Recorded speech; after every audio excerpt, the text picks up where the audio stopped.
Ladies and gentlemen, welcome to the second episode of the Albritton Circle. This is the Shockwave 117, aka Jeffrey Albritton here, and it's got one particular topic in mind. It's probably not going to take too long, about good 12, 15 minutes.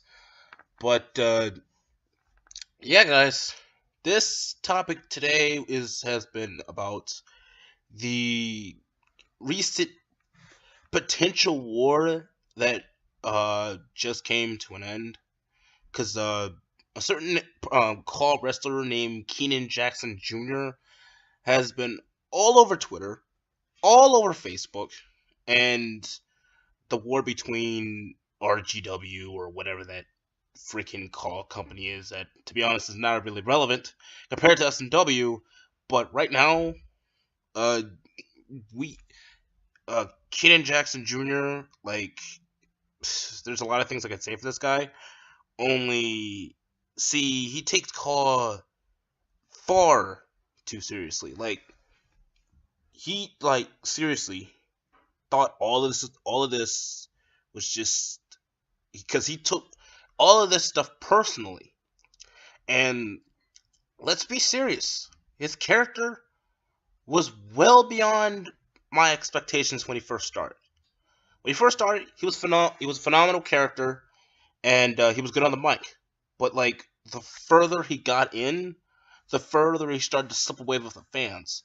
And every single time where we would try to switch his role to a heel, he would actually say, "No, I'm remaining babyface," and the fans would actually boo him even more.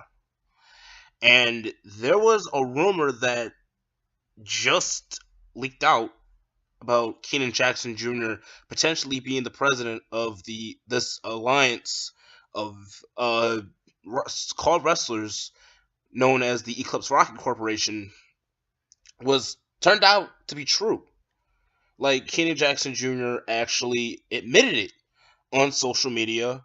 I don't think you'll be able to see it now because I just recently blocked him from any S&W content. So I'm gonna have to remind myself to block him on YouTube as well. But regardless, let's take a few minutes to talk about Kinnon Jackson Jr. as a person. So Kinnon Jackson Jr. is every time when I would try to just give him a push or something like that, he would actually take it like, "Oh yeah, because you're gonna turn me heel and everybody's gonna boo me anyway." Well, think about this. Would you rather be booed as a face, or would you rather be booed as a heel and you'll actually get some fucking fan worth? That's what this whole thing was. If Kinnon Jackson Jr. wasn't willing to take that next step into his call career and try to make up for what he lost in COH, and this is the reason why he only had 2 matches in COH. Because for one, his call creativity is next to zero. The dude doesn't even look see, that's one of my pet peeves in call. If you're gonna make a call that's not looking like you, if you're gonna make a call that looks like you, that is what's probably gonna sell more than just you thinking that, "Oh yeah, I'm the man beast cheese stripper, and I'm the best there is in this ring. No one can touch me. I'm gonna go every son of a bitch I see. Blah blah blah blah blah." But the second that he got in the ring with Owen White, and potentially could have gotten the ring with the Doc, if I want to shout Owen White and the Doc from COH out, for those of you who are watching this from COH, Owen White, I actually enjoyed Owen White beating the piss out of Kinnon Jackson Jr. because and in fact, if anybody was looking at his promo that he cut in COH, I forgot which episode it was, but it was on COH Battleground, and he's like, here's the thing, I don't think I can beat you. That right there, just see, that mentality that he uses in his own company doesn't really work out in COH or S&W. And then multiple times when I would actually give him another chance to make up for what he fucked up, he would actually just completely throw me under the bus and just and throw away every single opportunity that I gave him. Like, if you're going for a job, any job for that matter, and they're willing to give you a freaking raise, take it. Because that could escalate your career further, much less bring it down. Don't quit when it starts to get harder. And some people see the difference between people using you and people trying to boost you up to actually make you relevant. That is a severe difference. I was trying to make Kinnon Jackson Jr. relevant again because COH didn't quite recognize his talents, because there's two other people that are not quite like him, but somewhat close to him in COH. Adam Oliver and Wild Will, or Will Wild in COH. Now those two, Wild KO, one of the best tag teams I've ever put on my show. Now, however, COH has basically jobbed them out. Like, Wild Will got one win against the Amazing Punk, which I still think was one of the best wins of his career. Because, for instance, Will Wild, like, that was a major win against the Amazing Punk. The tag team of the Patriots, who somehow stabbed him in the back. I still have no idea why. But, like, okay, so this is all I know from the Patriots. The Patriots lost the world title.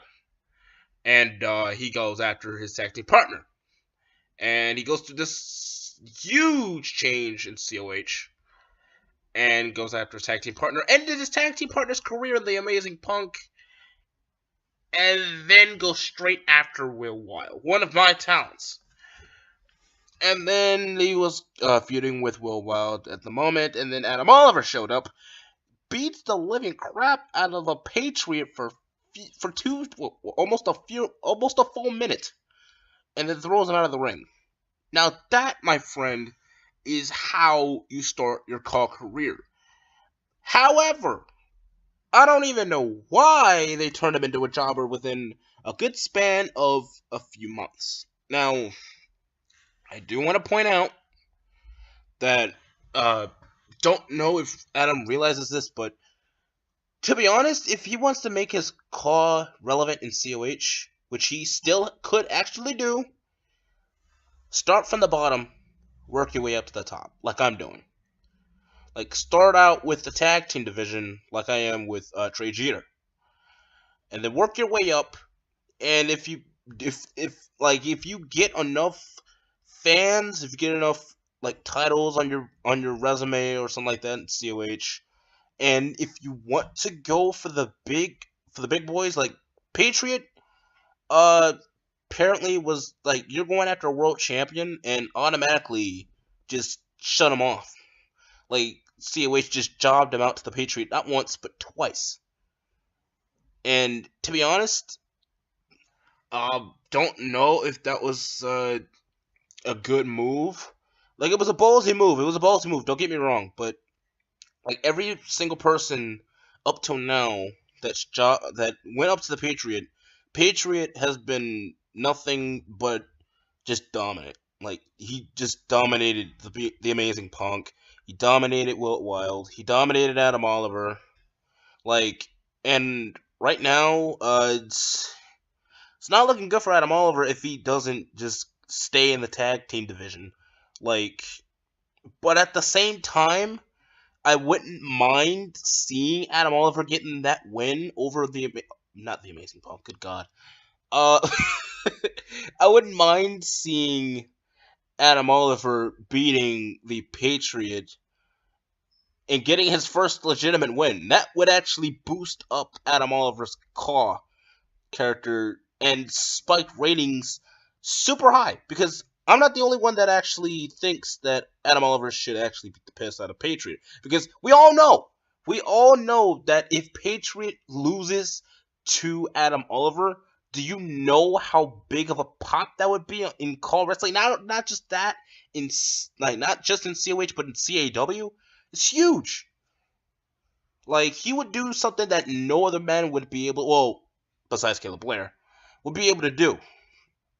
Make the Patriot shut up.